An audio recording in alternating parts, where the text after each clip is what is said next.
दोस्तों, शानदार मन को मोह देने वाली कहानी आइए सुनते हैं।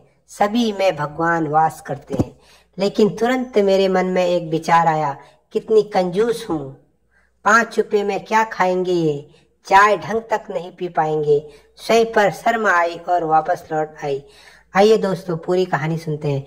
उस दिन सवेरे 6 बजे मैं अपने शहर से दूसरे शहर जाने के लिए निकली। मैं रेलवे स्टेशन पहुंची, पर देर से पहुंचने के कारण मेरी ट्रेन निकल चुकी थी। मेरे पास 9:30 में ट्रेन पकड़ने के अलावा और कोई चारा नहीं था। मैंने सोचा कहीं नाश्ता कर लिया जाए, बहुत जोर की भूख लगी थी। मैं होटल की ओर जा रही थी। अचानक रास्ते में मेरी नज़र फुटपाथ पर पड़े 2 बच्चों पर पड़ी। दोनों लगभग 10-12 साल के रहे होंगे। बच्चों की हालत बहुत खराब हो चुकी थी। कमजोरी के कारण अस्थिपिंजर साफ दिखाई दे रहे थे और वे भूखे लग रहे थे। छोटा बच्चा बड़े को खाने के बारे में कह रहा था और बड़ा उसे चुप कराने की कोशिश कर रहा था। मैं स्वयं अचानक रुक गई। दौड़ती भागती जिंदगी में पैर जैसे ठहर गए। उनको देख मेरा मन भर आया। सोचा इन्हें कुछ पैसे दे दिया जाए और मैंने उन्हें 5 रुपए देकर आगे बढ़ गई। लेकिन तुरंत मेरे मन में एक विचार आया, कितनी कंजूस हूँ मैं। 5 रुपए में क्या खाएंगे ये, चाय तक ढंग से नहीं पी पाएंगे। स्वयं पर शर्म आई और वापस लौटी। मैंने बच्चों से कहा, कुछ खाओगे?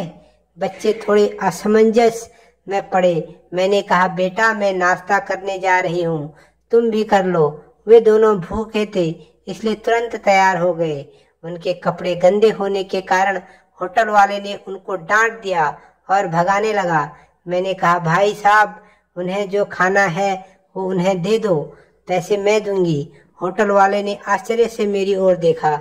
उसकी आंखों में उसके बर्ताव के लिए शर्म साफ दिखाई दी। बच्चों के नाश्ता, मिठाई और लस्सी मांगी। सेल्फ सर्विस के कारण मैंने नाश्ता बच्चों को लेकर दिया। बच्चे जब खाने लगे, उनके चेहरे की खुशी देखने लायक थी। बच्चे को मैंने कहा, बेटा अब जो मैंने तुम्हें पैसे दिए हैं उनमें 1 रुपये का शैम्पू लेकर हैंड पंप में पास नहा लेना और फिर दोपहर और शाम का खाना पास के मंदिर में चलने वाले लंगर में खा लेना। और मैं नाश्ता के पैसे देकर फिर अपनी दौड़ती दिनचर्या की ओर निकल गई। वहां आसपास के लोग बड़े सम्मान के साथ देख रहे थे। होटल वाले के अंदर आदर का भाव परिवर्तित हो चुका था।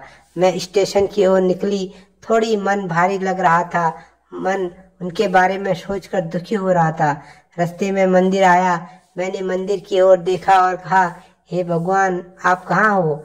इन बच्चों की ये हालत, ये भूख देखकर कैसे चुप बैठ सकते हैं?